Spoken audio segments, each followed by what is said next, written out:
Yoshligida qiylanganlar bormi? Men yoshligimda rosa qiylanganman-da. O'sha qiylangan paytlarimda imkoniyati bo'lib turib yordam bermagan insonlar bor edi. Shulardan rosa jahlim chiqardi.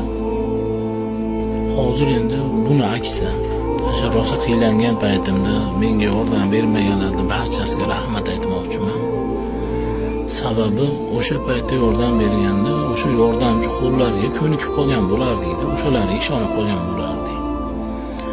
Yoshligimda o'sha rosa qiylangan paytlarimda Allohga ishonganman, Allohdan so'rab shunaqa qilib endi kun kechirganmizda. Xudoga shukr, Allohga shukr, mana bu shu kunga kelib o'zimiz bir ish bo'lsa o'zimiz hal qiladigan, birovni yordamiga muhtoj bo'lmaydigan holatga yetib keldik.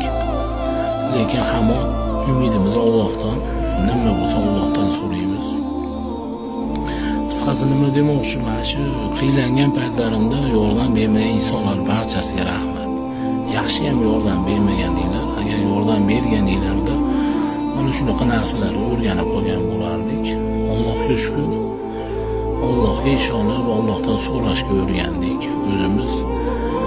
O'zimiz har bir ishda hal qilishga o'rgandik. Begonalarda yordamsiz kun kechirishga o'rgandik.